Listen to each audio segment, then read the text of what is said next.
بسم الله الرحمن الرحيم.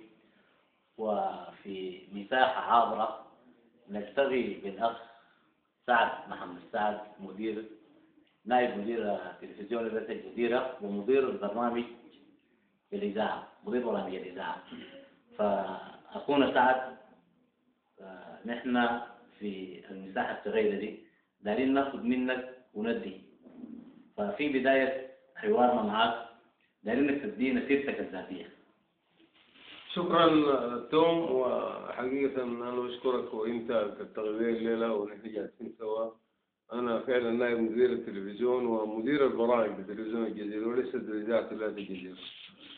أنا يمكن بدأت حياتي وسيرتي الذاتية انطلقت من رفاعة، ودرست في مدارس رفاعة الأساس والمتوسطة، ومشيت الثانوي العالي في أم درمان في مدرسة المؤتمر الثانوية، وتلقيت بعثة دراسية لقاهرة المعز ودرست تلفزيون. وبعد ذلك جيت أم درمان واشتغلت في تلفزيون أم درمان فترة طويلة جدا، وبدأت بالتصوير طبعا، ودخلت لغاية ما اتدرجت وصلت مدير للتنفيذ ومدير للعلاقات العامة ومدير للتدريب ومدير الإدارة الداخلية، ودي كل المناصب تبواتها لغاية ما وصلت نائب مدير التلفزيون ومدير البرامج. طيب، ده حاليا انت نائب مدير التلفزيون ومدير. طيب يا اخونا سعد، يلا بداية حياتك ودراستك وموطنك ومولدك. نحن عارفين، انا داير اعرف انت من مدني اساسا ولا من رفاعة، لانه قلت قريت في رفاعة وتعلمت في رفاعة. بدايات دراساتك. شكرا لكم. نحن حقيقة بيقولوا السافل يلد والصعيد يربي.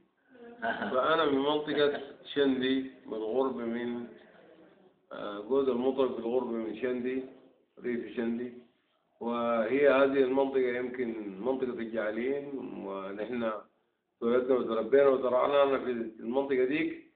ووالدنا كان بيعمل في البوليس وانتقل إلى رفاعة، ومنها استقر في رفاعة مدة طويلة جدا، وكان في البوليس طبعا الفترة دي كلها لغاية ما عمل بيته هناك في رفاعة وعمل طاحونة ودكان، وطلع من البوليس واستقر في مدينة رفاعة حيث درست فيها أنا وحيث درس فيها جميع أخوتي. والوالدة كانت معه هناك، توفت الوالدة وتوفى الوالد وهم في مدينة رفاعة. الوالد توفى في كوستي والوالدة توفت في مدينة رفاعة. بعدها طوالي أنا انتقلت للخرطوم وعملت لتلفزيون ولاية الخرطوم ولاية أم درمان تلفزيون السودان، واستقريت فيه مدة طويلة جدا. وانتقلت سنة 1973 إلى تلفزيون الجزيرة لافتتاح تلفزيون الجزيرة، وانتقلت إلى عبر برضه وعملت فيه ودربت الناس هناك. وبعدها أخذت بعثة القاهرة من التلفزيون ومشيت بعثة لسوريا ومشيت بعثة للسعودية ومريت بدول كثيرة حتى ليبيا. وفي تلك الفترة تلقيت دراسات عن عالم التكنولوجيا والتقنية العالية، وجيت مدني هنا واستقريت بعد ذلك، لأنه بنيت بيت في مدني هنا واستقريت فيه بعد يتيم الخرطوم بعد عبرة، واستقريت في مدينة المدني. والآن بعمل نائب مدير التلفزيون ومدير البرامج، وبقدم برامج عدة في إذاعة وتلفزيون ولاية الجزيرة، منها برنامج زمان الرق في تلفزيون الجزيرة، ومحبج البطانة في تلفزيون الجزيرة، ومنها في إذاعة ولاية الجزيرة بقدم كنت جلسة فنية وانتقلت إلى أوغاز سعيدة.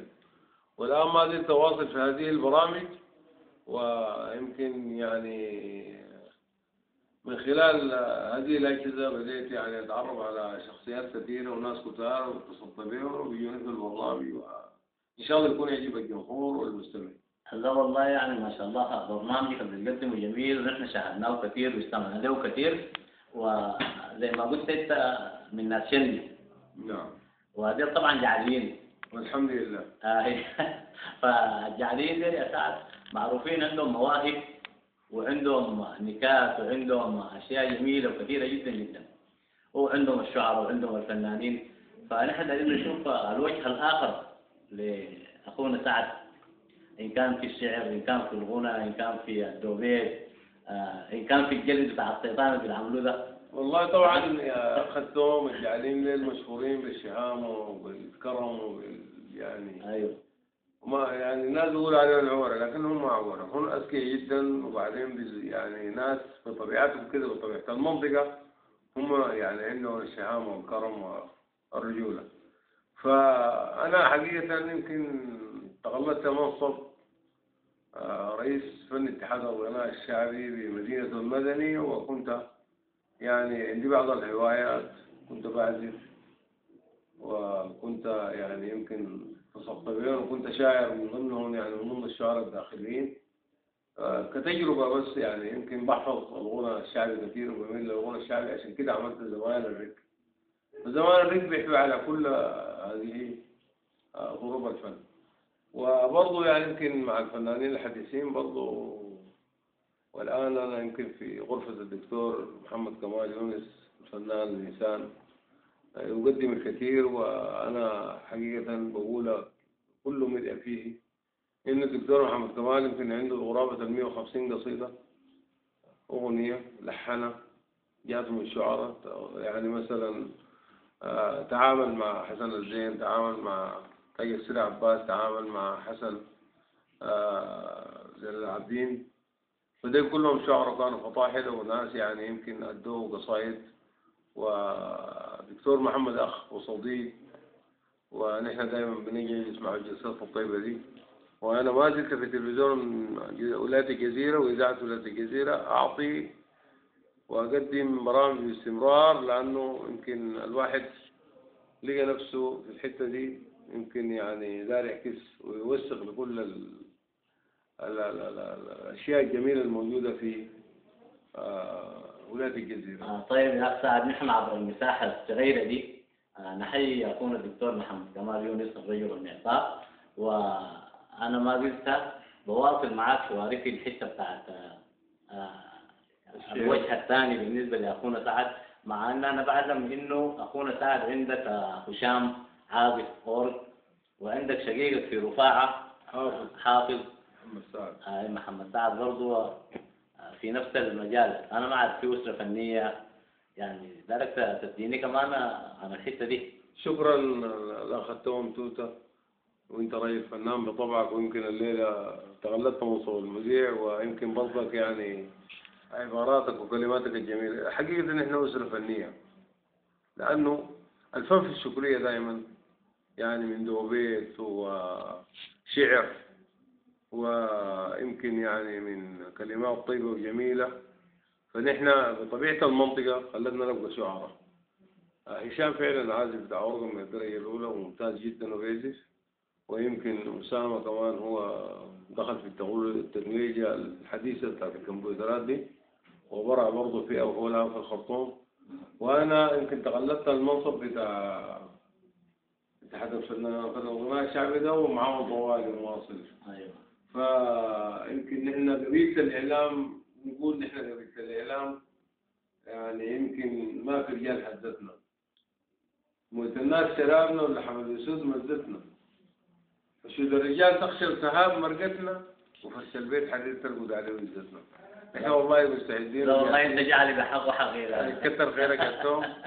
وبجي بقول لها بفتش ليك، لا وقفت خطى الأشواق ولا يد العمر خفة، بفتش ليك لا غابت ملامح اليوم ولا بتغري العيون وقفة، سافر ليك محزن بالهوى الجواي ممدد للرؤيات ضفة، عايل لك بلد منطط وصوت طنبور نسايم ليل وريحة نك، عشت الدنيا لحظة فاتة لحظة الظلال فيهم مرسال بشارة خير وباغت ورد.